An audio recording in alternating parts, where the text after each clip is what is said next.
te puedo contar toda la historia porque la sé perfecta. Sí, ¿por qué? Pero, ¿Quién te lo enseñó? Pero me parece mejor que la cuente nuestro invitado, que la tiene mucho más clara que yo. Sin duda, porque además fue el que nos explicó todo, absolutamente. Exactamente, ¿Quién sí, está señor. con nosotros? Está el querido Dardo Rodríguez Braschi con nosotros. Mira, Braschi, ¿qué Rodríguez? ¿Viste? ¿Le cambiaste el apellido? Te rebauticé, Dardo. Te rebauticé. Dardo. Bueno, ¿cómo ¿Qué estás? tal? Buenas tardes. ¿Bien? Un gusto de estar con ustedes siempre. Bueno, ¿qué pasó ahí en Rosario? Belgrano, aquel general que primeramente fue al Paraguay, luego al Ejército del Norte, tenía que tener insignias, signos, para diferenciarse de sus adversarios. Y ya había símbolos anteriores que estaban interrelacionándose con la revolución, con el cambio de gobierno. ¿Tenían que ver ya con el como era la celeste y blanco, escarapela. ¿no? Ah, sí, los colores ya la estaban. escarapela estaba ya instalada. Bien. Aún más, cuando el propio Belgrano en las barrancas del Paraná, ese 27 de febrero, iza la bandera blanca y celeste, así la llaman la comunicación al triunvirato, dice, la hice blanca y celeste como los colores de la escarapela. Bien. Lo que sí, por supuesto va a haber una serie de conjeturas, interpretaciones, por qué el blanco y celeste, por qué esos colores que se van a ir perdurando con el tiempo. Hay varias interpretaciones. Creo que la más lógica y creo también la que tiene una mayor aceptación es la que tiene que ver con los colores reales de la Casa Borbónica. Los Borbones tenían en su representación, en su simbolismo, los colores celestes y blancos. Pero bueno, fue en esa oportunidad que por primera vez, y lo comunica Belgrano a la autoridad de Buenos Aires, que hizo una enseña, un estandarte, una bandera blanca y celeste. ¿Por qué blanco y celeste? ¿Era distinta esa bandera a la que conocemos nosotros? No sabemos qué diseño tenía esa bandera de Belgrano del 27 de febrero. Ajá. No sabemos, tal vez haya sido blanca y celeste solamente. No sabemos si esas franjas fueron verticales o horizontales. No hay referencia, no hay descripción, bien. Ni el propio Belgrano hace una mención específica. ¿Por qué? Porque hasta en ese momento también tenemos dudas si realmente esa era una bandera para el Estado argentino en formación que no existía, sí, claro. O simplemente era una bandera para distinguir las huestes belgranianas, sí. Para distinguir el Ejército del Norte que tenía que diferenciarse de aquellos que tenían sí bandera y debíamos tener otro color. Finalmente, eso queda así, Dardo, finalmente ahí en este comienzo, en este 1812, la bandera representaba al Ejército del Norte. Sí, esa fue la primera impronta, creo que, de ese izamiento y posterior juramento. Inmediatamente esto va a tener un proceso histórico evolutivo muy interesante.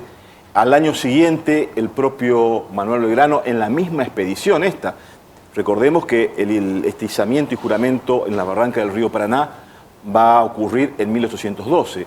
En 1813, en febrero también, nuevamente Belgrano va a hacer jurar a sus tropas la bandera, frente al río Salado, que posteriormente va a cambiar el nombre por el río Juramento.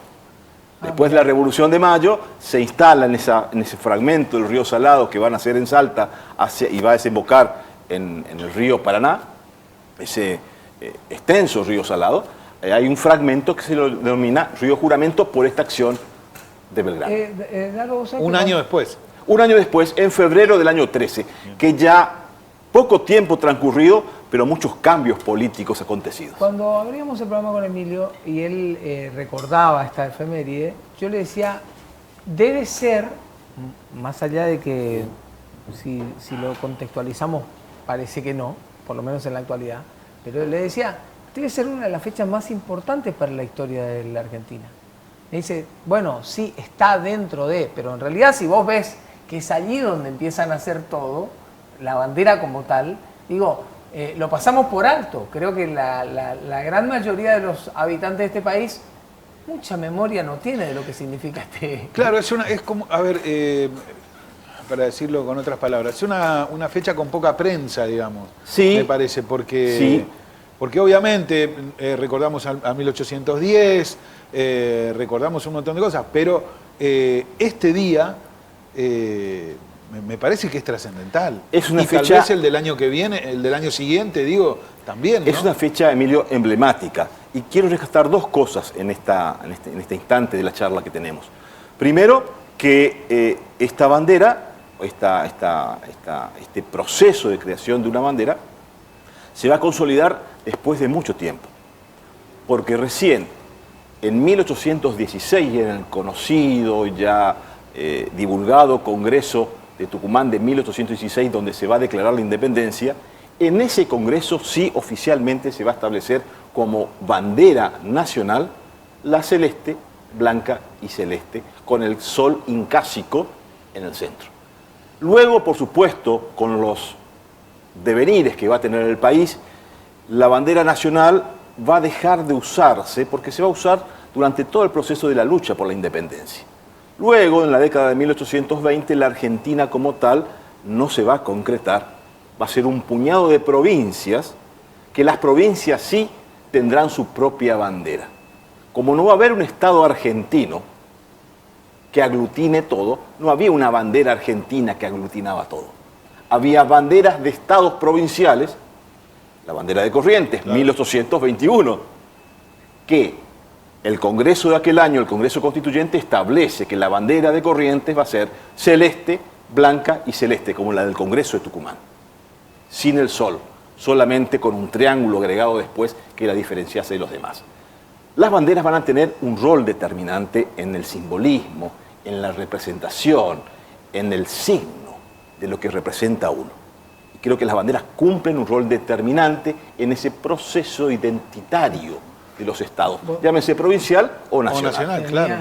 Ahí dijiste, mezclaste el tiempo anterior con el presente en lo que significa el símbolo, ¿no?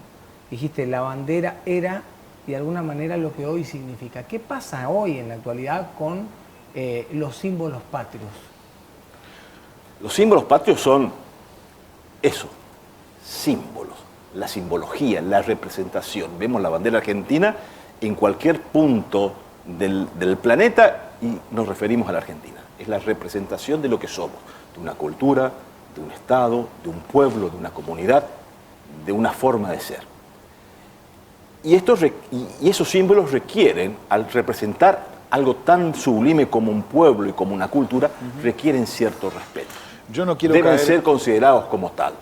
Y debemos pronunciar y ejercer ese respeto y hacer respetar. O sea, es que no quiero caer en esto de que antes las cosas eran mejores, pero es distinta sin ninguna duda.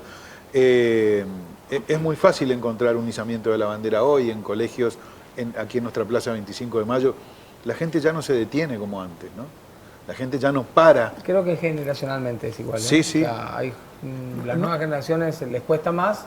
Pero veo gente grande que pasa y sigue caminando a pesar del izamiento de la bandera, ¿no? Sí, nosotros tenemos la gratísima experiencia de los correntinos que quienes queremos ver izar la bandera o arriarla cualquier día de la semana, lo podemos observar, que lo hacen los cazadores correntinos en la Plaza 25 de Mayo. Sí, sí, hay cierta indiferencia. Algunos no, las generalidades no sirven, no, claro, pero creo que sí. Falta esa aproximación del respeto, de la consideración de lo que significa, porque lo que está flameando son mis padres, son mis hijos, es mi cultura, es mi tierra, es mi casa, claro, es mi club de fútbol, es todo lo que forma mi cultura y es lo que forma mi identidad. Por eso yo decía que la fecha de hoy no puede pasarse por alto. Desde luego. Y también hay que diferenciar, porque el Día de la Bandera es el 20 de junio de claro, cada año, que se conmemora por la muerte del prócer Manuel Belgrano, ocurrida el 20 de junio de 1820, que es el día simbólico de la bandera, pero el acto por el cual por primera vez flameó y se juró aquel paño blanco y celeste, no digo la forma, sí, claro, no digo las franjas, sino blanco y celeste, como decía la comunicación de Belgrano al triunvirato en 1812, fue la primera vez y de ahí en más se vio triunfante después en las batallas de Salta y Tucumán. Dardo, un placer. Como siempre, programa, como siempre. Muchas gracias. Bueno, venimos seguido, ¿eh?